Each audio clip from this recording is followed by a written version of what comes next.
El sendero, de 23 kilómetros de longitud y sin apenas dificultad, se ha rehabilitado siguiendo el trazado original de la calzada real que antaño unía Lekeitio y Mendexa con Durango y seguía hacia La Rioja y Castilla, la llamada GR38 o Ruta del Vino y del Pescado. Punto de reunión de los caminos que marcan la historia. El Camino de Santiago, eje este-oeste como vía de la cristiandad, de la Alta Edad Media, y el eje sur-norte de Castilla al Cantábrico, como vía del comercio y cambio a la modernidad que comienza a despertar en la Baja Edad Media. A través de naturaleza viva, el camino transcurre en paralelo al río. La vegetación que lo rodea se compone fundamentalmente de pino insignis y encinar cantábrico, robles, castaños, avellanos y un largo etcétera, con una fuerte presencia de monocultivos de eucaliptos. Tras Aulesti y siguiendo el cauce, se halla Gizaburuaga. Su configuración urbana es la característica de tantos pueblos vascos. Predomina el asentamiento disperso hasta tal punto que es difícil hablar de un núcleo central definido. Pero podemos concretar este en el entorno de la iglesia parroquial de Santa Catalina.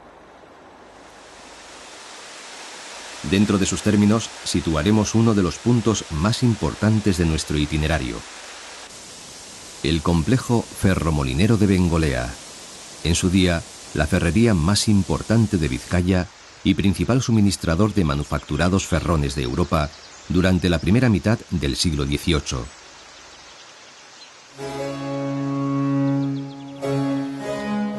Bengolea nos transporta a una época de esplendor en la que la alta calidad de la vena mineral y su salida comercial como hierro labrado asientan la siderurgia tradicional vasca como una de sus principales fuentes de producción.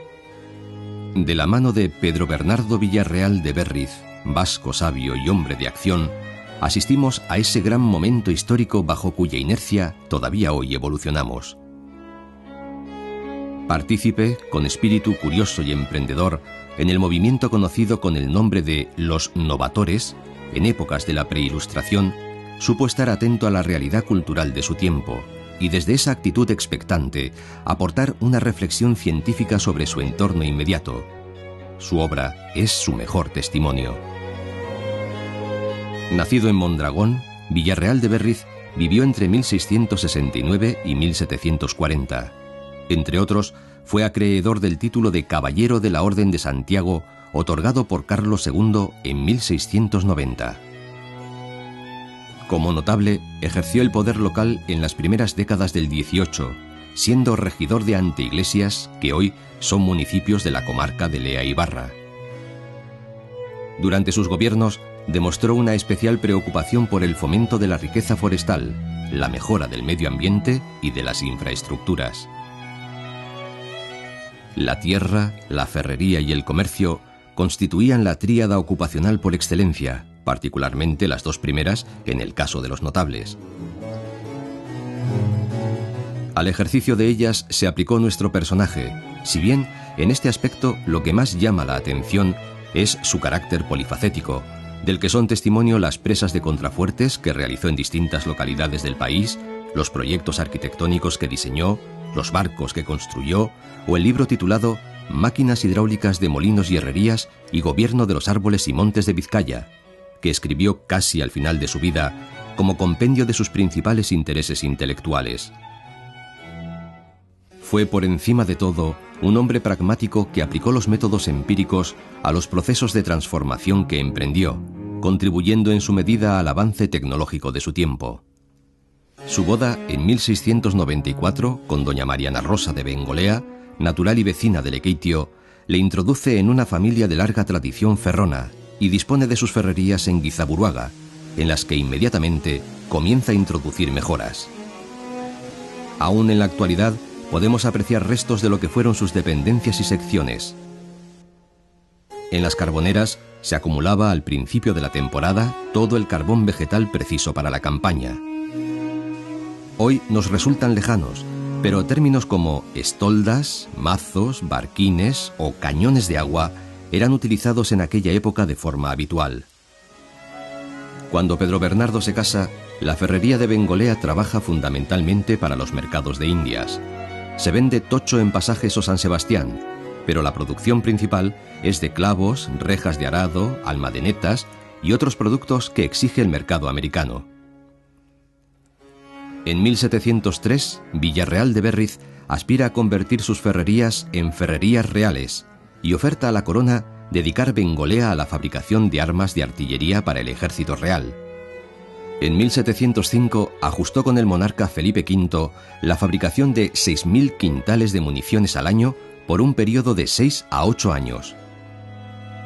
Con toda probabilidad, la famosa Pica de Flandes, representada en la gran obra de Velázquez, conocida como El cuadro de las lanzas, se refiere a las puntas de hierro forjado que eran fabricadas en Bengolea para las largas lanzas que utilizaba la infantería. Se cultivaban fresnos en marco de plantación muy estrecho para que crecieran rectos y altos compitiendo por la luz. Muy cerca del complejo ferrolero se halla un pequeño bosquete en similar formación. Montes y ferrerías eran, sin lugar a dudas, los bienes del patrimonio a los que dedicó Pedro Bernardo una atención constante a lo largo de su vida. Fueron épocas económicamente prósperas, pero también socialmente difíciles y tensas, con guerras de carácter internacional y revueltas populares que no significaban, es evidente, ningún sosiego.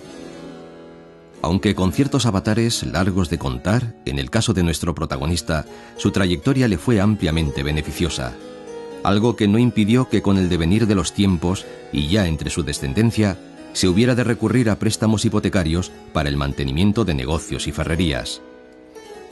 Pedro José Villarreal de Berriz y Bengolea, uno de sus 9 hijos, orientado como segundón a la carrera de armas, se casó por poderes con María Vicenta de Barrenechea y Castaños, con la que tuvo en 1765 a su hija María Josefa Francisca Pabla Vicenta, quien, entre los haberes de su herencia, también recibió la escritura de obligación, fechada en Lequeitio en el año de 1824, ante Juan Antonio de Uríbarri, por ella otorgada en favor de Florencio de Arizmendi, y por valor de 100.000 reales de vellón.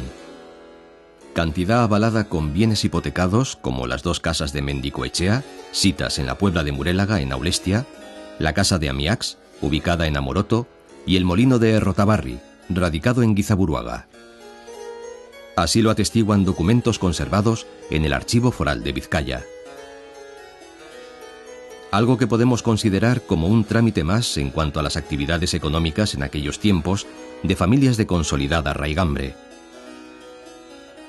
Como propio de la nobleza vasca, la Casa Torre es en sí todo un símbolo, y no lo es menos en el caso de los Bengolea. Bengolatorre se alza en la margen opuesta del río, y la fachada principal mira al norte, hacia las fábricas industriales. Se organiza en 3 ejes de vanos.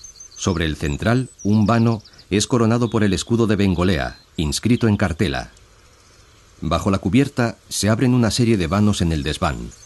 Igualmente, en los laterales, lindando con la misma cubierta, podemos apreciar formas almenadas que configuran la torre. La fachada posterior también se organiza en 3 ejes de ventanas.